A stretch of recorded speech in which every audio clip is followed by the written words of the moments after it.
Hello! ഹെഡ്മിലൂഡിലേക്ക് എല്ലാവർക്കും സ്വാഗതം. ഞാൻ നിങ്ങളുടെ സ്വന്തം ബെൻസി. അപ്പൊ ആദ്യം തന്നെ ഇങ്ങനെയൊക്കെ നിൽക്കുന്നത് കണ്ടിട്ട് നിങ്ങൾ ചിന്തിക്കുന്നുണ്ടായിരിക്കാം, എന്തു പറ്റി? എന്താണ് ഇങ്ങനെയൊക്കെയെന്ന്. ഞാൻ ചില വ്ളോഗിലൊക്കെ എവിടെയെങ്കിലും പോവാനൊക്കെ ഇറങ്ങുമ്പോൾ എനിക്ക് മെസ്സേജ് വരാറുണ്ട്. ബെൻസിന്ന് വിളിക്കുന്നവരുണ്ട്, ചേച്ചിന്ന് വിളിക്കുന്നവരുണ്ട്. ഡ്രസ്സൊക്കെ ഇട്ട് പുറത്ത് പോകുമ്പോൾ ഫുള്ളായിട്ടൊന്ന് കാണിക്കണേ.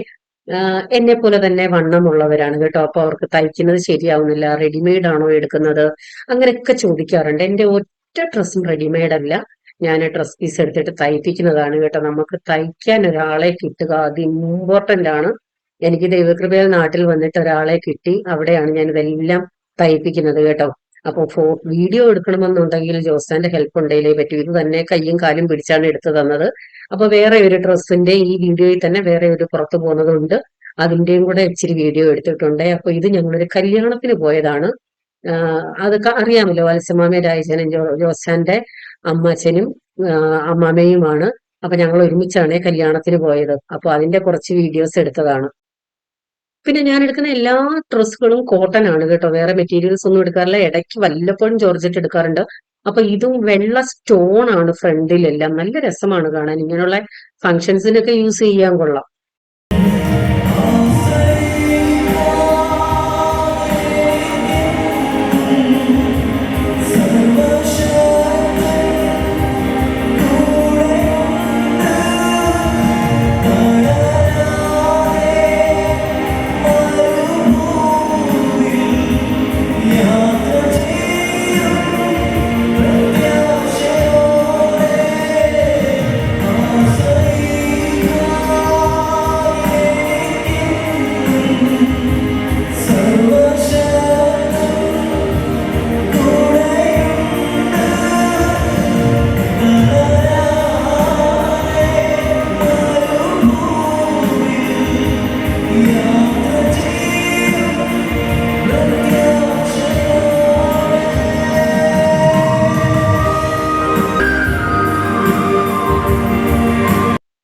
കോപ്പിറൈറ്റ് വരുമോന്ന് അറിയില്ല. വരുവാണെങ്കിൽ അത്രയും ഭാഗം കട്ട് ചെയ്ത് കളയാം.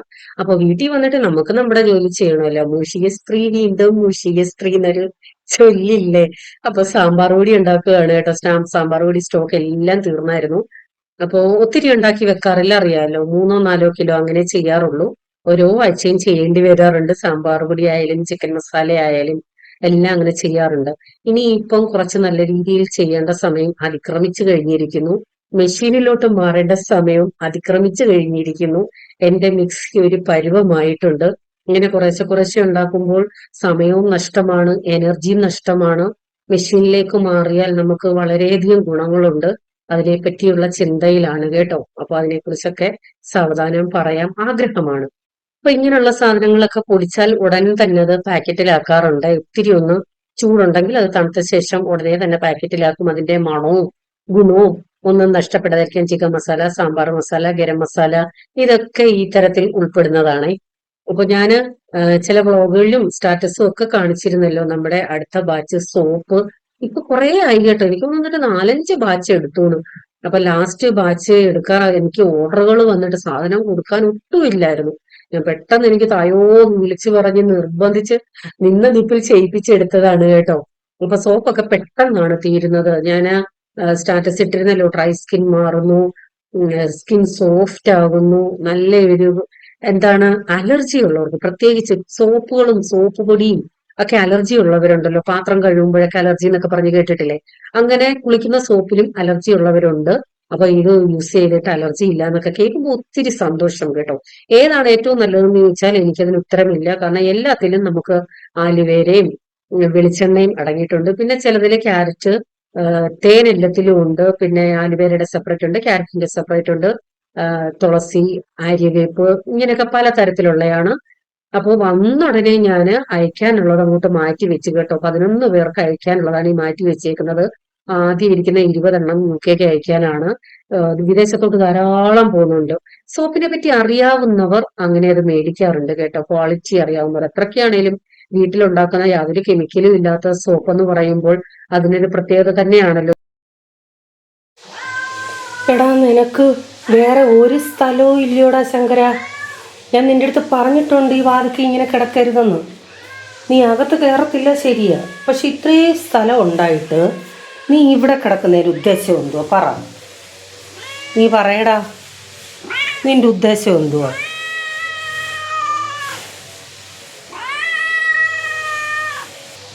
നിനക്ക് ഇത്രയും സ്ഥലം ഉണ്ടായിട്ട് എന്തുവാടാ ശങ്കര നീ ഇവിടെ വന്ന് കിടക്കുന്നേ, ഈ വാതൊക്കെ വന്ന് കിടക്കുന്നേ? എടാ എന്ത് ഉദ്ദേശം നിന്റെ?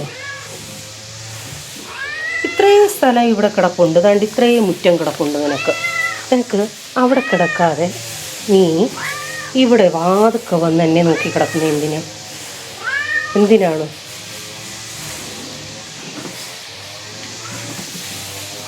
ആ അവിടെ കിടന്ന് വിളിച്ചു, എനിക്ക് ജോലിയുണ്ട് കേട്ടോ, നിന്നെ കളിപ്പിച്ചുകൊണ്ടിരുന്ന നോക്കത്തില്ല. ആ അവിടെ കിട, നീ നോക്കണ്ട. ആ കുത്തിയോട്ടം നടത്തും.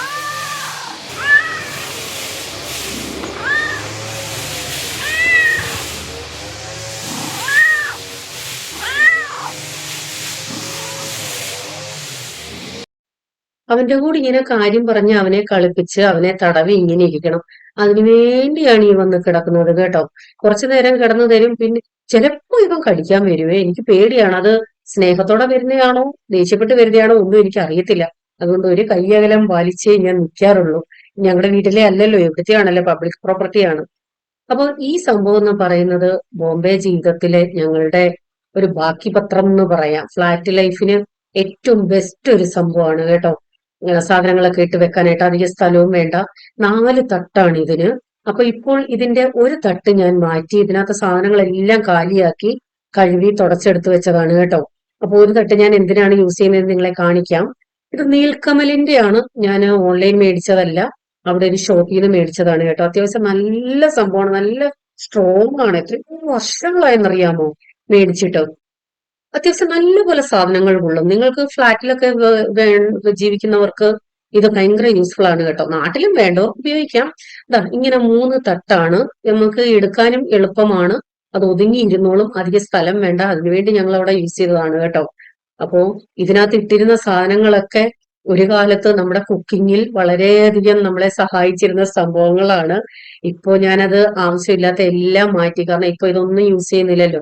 ഒരു കാലത്ത് നമുക്ക് കുക്കിങ്ങിന് ഇൻഗ്രീഡിയൻസ് ഒക്കെ സെപ്പറേറ്റ് സെപ്പറേറ്റ് വെക്കാൻ കുഞ്ഞു കുഞ്ഞു കിണ്ണങ്ങളൊക്കെ വേണമായിരുന്നു. അങ്ങനെയുള്ള കിണ്ണങ്ങളെ പിന്നെ പാകം ചെയ്ത് കഴിഞ്ഞതിന് ശേഷം പലതരത്തിലുള്ള പാത്രങ്ങളിലൊക്കെ ഇട്ട് കാണിക്കണമായിരുന്നല്ലോ.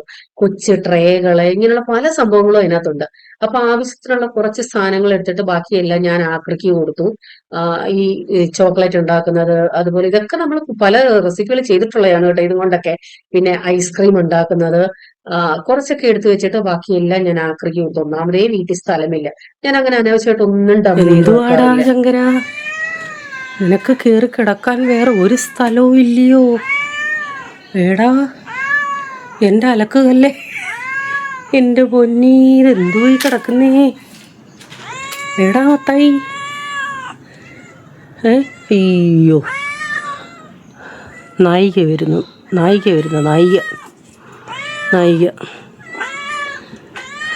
എൻ്റെ മണ്ടയിൽ നിപ്പ് ഉണ്ടോ? നായിക ഇവിടെ തെറ്റി തുടങ്ങി, തിരുവാതിര കളി. അതിൻ്റെ വെളി കയറി കിടന്നോണി, അവിടെ കയറി കിടയടാ, തിത്തിത്താരാ തീതി. ഓഹോ എൻ്റെ വാ പോയി കേടാ, നീ അവിടെ കിടക്കും വേണേ. അവിടെ അവർക്ക് തണുപ്പ് കിട്ടുന്നുണ്ടേ, അതായത് ഇവിടെയൊക്കെ കിടക്കുന്ന തണുപ്പ് കിട്ടാൻ. ഇന്നലെ തൂത്തിട്ടതാണ്, വയ്യടോ തൂത്ത് നടുവൊക്കെ ഒരു പരുവായി. എന്ത് ചെയ്യാൻ പറ്റും? കണ്ടില്ലേ കിടക്കുന്നേ. നീ എന്തോടി അവിടെ ഇരിക്കുന്നേ? വയ്യേ പോവാടാ. നീ അവിടെ കിടന്നു, തണുപ്പ് പിടിച്ച് കിടന്നു. എന്തോ വേണം, എന്തെങ്കിലും അറിയണോ? വേണ്ട, ഞാൻ പോവാ. നിൻ്റെ കൂടെ ഇരിക്കാൻ എനിക്ക് സമയമില്ല, എനിക്ക് ജോലിയുണ്ടടാ. നീ എത്ര കിടന്ന് ചാടിയാലും ഞാൻ പോവാ. നീ അവിടെ കിടന്നു, എൻ്റെ ജോലി തീരുമ്പോൾ വരാം. അവിടെ കിടന്നു കേട്ടോ. ഇപ്പൊ എന്റെ റെഗുലർ ആയിട്ടുള്ള വ്യൂവേഴ്സിനൊക്കെ അറിയാം, ഇപ്പൊ നമ്മൾ അടുപ്പ് കത്തിക്കുന്നേ ഇല്ലല്ലോ. റീസൺ ഇതാണ്, എനിക്ക് എല്ലാം കൂടെ വെക്കാനുള്ള സ്ഥലം ഇല്ലാത്തത് കൊണ്ട് നമ്മുടെ വിറകടുപ്പ് കത്തിക്കുന്നിടത്ത് ഞാനൊരു പലക ഇട്ടിട്ട് അതിനകത്താണ് ഈ സംഭവങ്ങളെല്ലാം എടുത്ത് വെച്ചിരിക്കുന്നത് കേട്ടോ. പാക്ക് ചെയ്യാനുള്ള ഇതെല്ലാം പാക്ക് ചെയ്യാനുള്ള അച്ചാറുകളാണ്. എന്നിട്ട് മറ്റേ നമ്മുടെ ആ സാധനം ആ സൈഡിലോട്ട് എടുത്ത് വെച്ചിട്ട് ആദ്യത്തേനകത്ത് നമ്മുടെ അച്ചാറിന്റെ ടിഷ്യൂ പേപ്പറുകളും വാർഡും പാക്കിങ്ങിന്റെ സാധനങ്ങളും ഒക്കെ വെച്ചു. അതിന്റെ മേളിൽ അത്യാവശ്യം വേണ്ട ടവലുകളൊക്കെ വെച്ചു. ഇവിടെയാണ് സീലിംഗ് മെഷീൻ വെച്ചിരിക്കുന്നത്. അപ്പൊ ആ അലമാരിയിലെല്ലാം അച്ചാറുകളാണ് കേട്ടോ. അപ്പൊ ഞാൻ ഒരു ഡബ്ബ മാറ്റിയെന്ന് പറഞ്ഞ ഇതിനു വേണ്ടിയാണ് കേട്ടോ. കാരണം ഇതെല്ലാം കൂടെ ഒരുമിച്ച് ഒരു ഡബ്ബയ്ക്കകത്ത് ഇട്ട് വെക്കാം. അല്ലെന്നുണ്ടെങ്കിൽ പലതിനകത്തായിട്ടാണ് ഈ ഫ്രൂട്ട്സ് ഒക്കെ ഇട്ട് വെക്കുന്നത്. ഞാൻ പറഞ്ഞിട്ടുണ്ടല്ലോ, ആവശ്യത്തിനുള്ള ഫ്രൂട്ട്സ് ഓരോ ദിവസവും പുറത്തെടുത്ത് വെക്കും. ബാക്കിയെല്ലാം ഇങ്ങനെ ഫ്രിഡ്ജിലായിരിക്കും വെക്കുന്നത്. ഓരോ ദിവസത്തേക്കുള്ളതെല്ലാം കൂടെ ഒരുമിച്ച് വെക്കത്തില്ല. ഇതേതായാലും കുറെ നാളത്തേക്കുണ്ടല്ലോ. ഞാനും ജോസാനോട് ഒരുമിച്ച് പോകുമ്പോഴാണ് ഇങ്ങനെയുള്ള സംഭവങ്ങളെല്ലാം മേടിക്കുന്നത് കേട്ടോ. ആഴ്ച ഒരു ദിവസമാണ് അതിനുവേണ്ടി മാറ്റി വെക്കുന്നത്. അപ്പൊ അത് എനിക്കിപ്പോ നല്ല യൂസ്ഫുൾ ആണ്. ഫ്രിഡ്ജിൽ എല്ലാം കൂടെ ഒതുങ്ങിയിരുന്നോളും. ഫ്രൂട്ട്സ് തീർന്നാല് പച്ചക്കറികളായാലും ഇപ്പൊ ഒരുമിച്ച് കവറിനകത്ത് കെട്ടി അതിനകത്താണ് വെക്കുന്നത്. അപ്പൊ വീണ്ടും ഒന്ന് പുറത്തു പോവുകയാണ്. അച്ചാർ നിറയ്ക്കാനുള്ള ഡബ്ബകളെല്ലാം തീർന്നു വരുന്നു. അപ്പൊ അത് എടുക്കാൻ ഞാൻ പലപ്പോഴും കാണിച്ചിട്ടുണ്ടല്ലോ, അച്ചാറിന്റെ ഡബ്ബകൾ എടുക്കാൻ പോകാനായിട്ട്. അപ്പൊ കാറിനകത്തുള്ള സാധനങ്ങളെല്ലാം മാറ്റിയിട്ട് അങ്ങനെയാണ് ഒതുക്കിയിട്ടാണ് പോകുന്നത് കേട്ടോ. ഞാൻ പറഞ്ഞല്ലോ, എന്റെ അടുത്ത് പലരും പറഞ്ഞത് കൊണ്ടാണ് ഞാൻ ഇങ്ങനെ ഫുള്ളായിട്ടുള്ളത് കാണിക്കുന്നത്. ഇതും നല്ല പ്യുവർ കോട്ടൺ ആണ്, തയ്പ്പിച്ചതാണ്. അവസാനത്ത് കുറെ പറഞ്ഞിട്ടാണ് കേട്ടോ ഇങ്ങനെയുള്ള വീഡിയോസ് ഒക്കെ എടുത്തു തരുന്നത്. അപ്പോ ഇങ്ങനെയൊക്കെ എടുത്ത് തരുവാണെന്നുണ്ടെങ്കിൽ ഞാൻ പല വീഡിയോകളും ഇടുമായിരുന്നു കേട്ടോ. പക്ഷെ എടുത്തു തരത്തില്ല, അതാണ് പ്രശ്നം. അപ്പൊ ഞങ്ങള് അച്ചാറിന്റെ ഡബ്ബ എടുക്കാൻ പോകുകയാണ്. അതുവഴി വേറെയും പോകുന്നുണ്ട്. അപ്പൊ ആ കണ്ണാടി വെച്ചേക്കുന്നത് മറ്റൊന്നും കൊണ്ടല്ല, 2-3 ദിവസമായിട്ട് കണ്ണിന് നല്ല ഇറിറ്റേഷൻ, ചൊറിച്ചിലും. ആദ്യത്തെ 2 ദിവസം ഭയങ്കരമായിട്ട് ചുമന്ന് കിടക്കുമായിരുന്നു. അങ്ങനെ പൊടിയടിക്കുമോ മറ്റുള്ളവർക്ക് എന്തെങ്കിലും ഇൻഫെക്ഷൻ വരുമോ എന്നാണ് മെയിൻ പേടി. കാരണം ഞാൻ പറഞ്ഞു എനിക്കൂടെ വന്നാൽ പിന്നെ പറയണ്ട. അങ്ങനെ വെച്ചതാണ്. പക്ഷെ കുറച്ച് സമയം കഴിഞ്ഞപ്പോ അതങ്ങ് മാറ്റി കേട്ടോ. ജോസഫ് പറയുമായിരുന്നു, ഇനി ആരെങ്കിലും അറിയുന്നവര് കണ്ടാ പറയും അല്പന ഐശ്വര്യം കിട്ടിയ അർദ്ധരാത്രിക്ക് കൊട പിടിക്കും. മറ്റുള്ളവർ അറിയുന്നില്ലല്ലോ എന്ത് റീസൺ കൊണ്ടാണ് ഇതൊക്കെ വെച്ചിരിക്കുന്നതെന്ന്. കാണുന്നവർക്ക് പൊതുവെ നമുക്ക് ഒരു ചിന്താഗതി ഉണ്ടല്ലോ പലർക്കും. അതെന്താണെന്ന് ഞാൻ പറയുന്നില്ല, മനസ്സിലായല്ലോ, അത് തന്നെ. അപ്പൊ കുറച്ച് കഴിഞ്ഞപ്പോ അത് മാറ്റി കേട്ടോ. പക്ഷെ കണ്ണിന് നല്ല ഇറിറ്റേഷൻ ഉണ്ടായിരുന്നു. ഞാൻ വിചാരിച്ചു കണ്ണുകണ്ടോ ആയിരിക്കുന്നു. പിന്നെ അതിന്റെ ലിക്വിഡൊക്കെ മേടിച്ച് ഒഴിച്ചു. ഒരു 4-5 ദിവസമൊക്കെ ആയപ്പോഴത്തേക്കും ഓക്കെ ആയി കേട്ടോ. നമ്മുടെ നാട്ടിലെ കാലാവസ്ഥ എന്ന് പറയുന്നത് ഇപ്പം ചൂടും തണുപ്പും മാറി മാറി നിൽക്കുവാണല്ലോ. അതിന്റെയൊക്കെ ഇറിറ്റേഷൻ പലതും ഉണ്ട്. പലർക്കും പനി, ചുമയാണെ പലർക്കും വന്നിട്ട് വിട്ടുമാറാത്ത ചുമയാണ്. എനിക്ക് തോന്നുന്നു വീടുകൾ നമ്മൾ എടുത്താൽ കേരളത്തിൽ ഒരു വീട് പോലും ഇല്ല ചുമയില്ലാത്ത ഒരാളെങ്കിലും ഉള്ളത്. അതാണ് ഇപ്പോഴത്തെ അവസ്ഥ. അങ്ങനെ ഞങ്ങൾ അച്ചാറൊക്കെ എടുക്കുന്നിടത്തെത്തി. ഇത് സാമ്പിള് വെച്ചിരിക്കുന്നതാണ്. നമുക്ക് പിന്നെ അതൊന്നും നോക്കേണ്ട ആവശ്യമില്ല. എടുത്ത എക്സ്പീരിയൻസ് ഉള്ളത് കൊണ്ട് നമ്മൾ ഡയറക്റ്റ് അതിന്റെ മോഡല് പറയും, എടുക്കും, അത്രേ ഉള്ളൂ. അപ്പൊ കുറെ വേണമായിരുന്നു, എല്ലാം എടുത്തു. ഇത് കണ്ടപ്പോൾ മനസ്സിലായി കാണുമല്ലോ അതിനുശേഷം എങ്ങോട്ടാണ് ഞങ്ങൾ പോയതെന്ന്.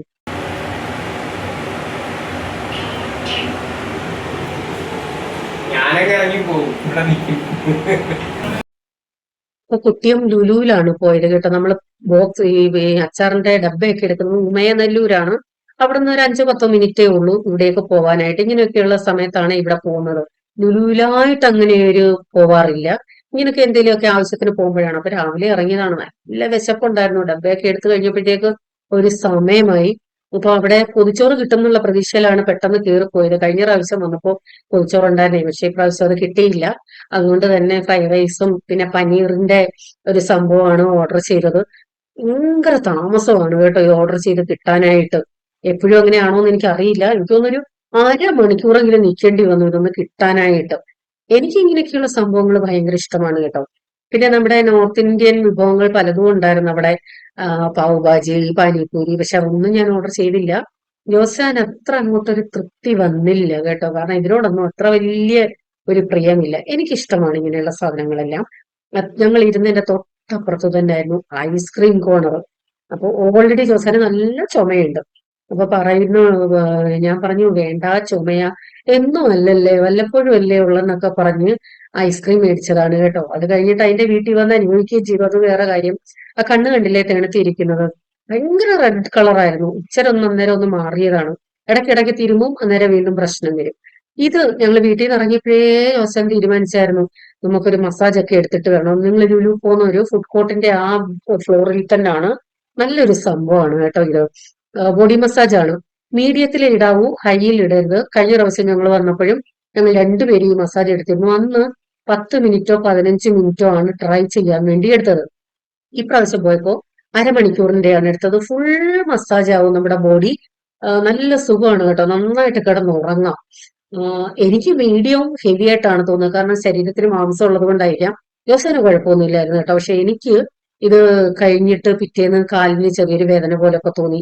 അതായത് ശരീരം മാംസം കൂടുതലുണ്ടല്ലോ, അതുകൊണ്ടായിരിക്കാം. കേൾക്കുന്നവരിപ്പോ ചിരിക്കും. ഇത് ലക്ഷങ്ങളുടെ മെഷീനാണ് കേട്ടോ, പക്ഷെ സംഭവം നല്ലതാണ്. നിങ്ങൾ പോകുന്നവര് ഒരു മസാജ് ഒക്കെ എടുത്തു വന്നാൽ നന്നായിരിക്കും. അരമണിക്കൂർ വരെ റിലാക്സ് ആവും. അരമണിക്കൂറിന് ഒരാൾക്ക് 350 രൂപയാണ് കേട്ടോ. മാസത്തിൽ ഒരെണ്ണം വെച്ചെടുത്താലും വർത്താണ്. കാരണം മറ്റുള്ള ബോഡി മസാജുകൾ ചെയ്യാൻ സമയമില്ലാത്തവർക്കും അവിടെ പോകാൻ പറ്റാത്തവർക്കും ഒക്കെ ഇതൊന്ന് ട്രൈ ചെയ്ത് നോക്കാം. എന്റെ ഒരു അഭിപ്രായമാണ് കേട്ടോ. ഞാൻ പറഞ്ഞെന്നും പറഞ്ഞ് നിങ്ങൾ ചെയ്യണം എന്നില്ല. എനിക്ക് നല്ലതായിട്ട് തോന്നി. ജോസൻ എപ്പോ പോയാലും പറയാം അതോടെ ചെയ്തിട്ടേ വരാവേ, അതോടെ ചെയ്തിട്ടേ വരാവേ, നല്ലതാണെന്ന്. അപ്പൊ എന്തായാലും കുറച്ച് സാധനങ്ങൾ മേടിച്ചു, ബോട്ടിലുകൾ മേടിച്ചു. ഇതിനകത്ത് 1/2 കിലോടെ 1 കിലോടെ പിന്നെ കസ്തൂരി മഞ്ഞൾ ഇടാനുള്ള ബോട്ടിൽ തീർന്നായിരുന്നു, അത് മേടിക്കണമായിരുന്നു.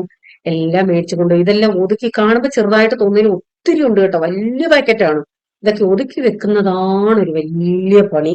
അതൊക്കെ ഒതുക്കി വെച്ച് കഴിയുമ്പോഴത്തേക്ക് നോക്കിയിട്ട് നല്ലൊരു നീണ്ട ശ്വാസം വിടും ഞാൻ. കാരണം എല്ലാം അങ്ങനാണല്ലോ, നമ്മൾ എന്തെങ്കിലും സാധനം ഉണ്ടാക്കിയാലും അതിന്റെ ഫൈനൽ റിസൾട്ട് കാണുമ്പോൾ ഒരു ദീർഘശ്വാസം വിടും. അതുപോലെയാണ് എന്ത് ജോലി ചെയ്താലും അതുപോലെയാണ് ഇത് ഒതുക്കി പറക്കലും.